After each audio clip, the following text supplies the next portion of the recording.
nos den trabas, no queremos que nos den nada, que nos den trabas. Nos inculcaban de ser libres.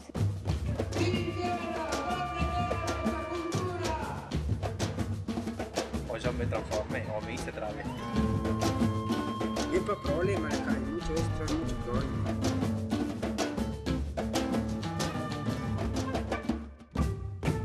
Parece que la historia de la deuda externa argentina tiene tantos años, casi, como años tiene nuestro país, ¿no? La primera deuda que tenemos es justamente la que contrae Rivadavia, que se empieza a gestar en realidad cuando Rivadavia era ministro de gobierno de Martín Rodríguez. Los países pierden autonomía en sus decisiones políticas. No olvidemos que la política económica es parte de la política. O sea, uno vota, pero vota al presidente para que haga los deberes del Fondo Monetario. Del 67 al 73, la deuda se duplica.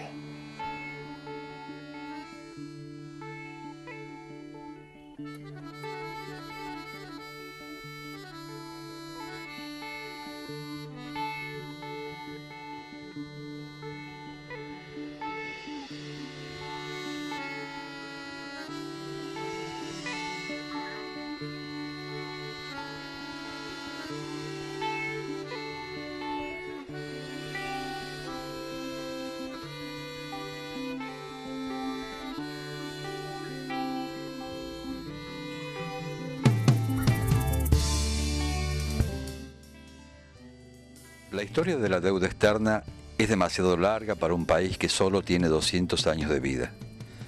Antes de la dependencia con el Fondo Monetario Internacional, existieron otras deudas que sentaron un precedente de obediencia y sumisión ante las potencias extranjeras.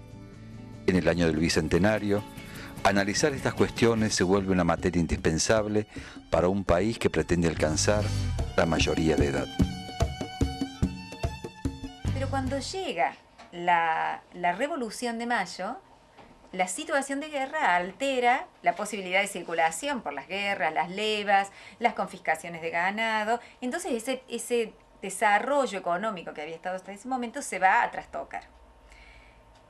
En las guerras de la independencia, el Alto Perú se convierte en un país independiente, que es Bolivia. O sea que no solamente la guerra trastoca la posibilidad de la extracción de la minería, de la plata, porque toda situación de guerra, las minas necesitan todo un mantenimiento para poder continuar su producción. En la guerra ese mantenimiento se corta, además los indios son declarados emancipados, ya no los pueden utilizar como mano de obra como se usaban antes, una serie de trastornos. Pero además la independencia del Alto Perú corta en mucho este circuito de la plata hacia el Atlántico.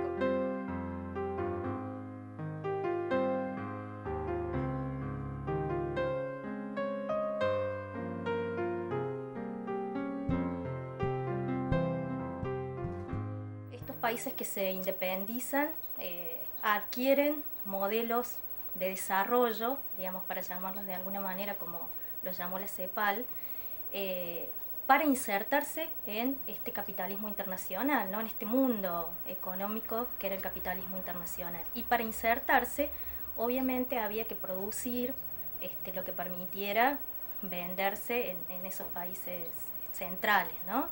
Eso conformó las estructuras de la economía argentina.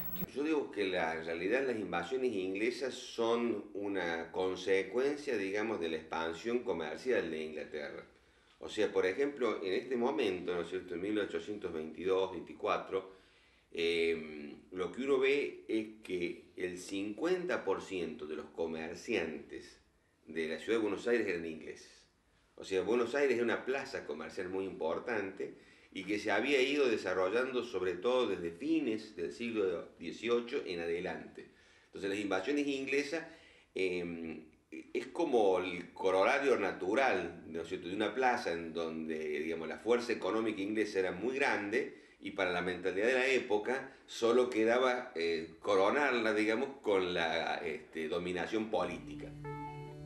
En 1922, la Junta de Representantes de Buenos Aires faculta al gobierno para negociar un préstamo de 1 millón de libras esterlinas con Inglaterra. Bernardino Rivadavia es el encargado de tramitarlo, en su calidad de ministro de Gobierno y Relaciones Exteriores de la provincia de Buenos Aires. Rivadavia empezó a gestionar eso para... España estaba en muy mala situación económica. Entonces, 1 millón de libras para comprar el reconocimiento de la independencia de España. Era ayudarle a España en un momento muy difícil y que España retribuyera, no pagándolo, sino reconociendo la independencia argentina. Por eso es tomado como una especie de paradigma este crédito, porque como decir, bueno, la historia del endeudamiento externo argentino es una historia que empieza mal, porque de entrada ya empieza como una especie de minusvalía nuestra y dice, bueno, vamos a vender los bonos al 70% o el del 100%, pero resulta ser, fíjense, que nos va bien. Y vendemos los bonos en la bolsa. Primero, cuando se llega a la negociación con la Baring, ¿no es cierto?, además de cobrarnos el interés,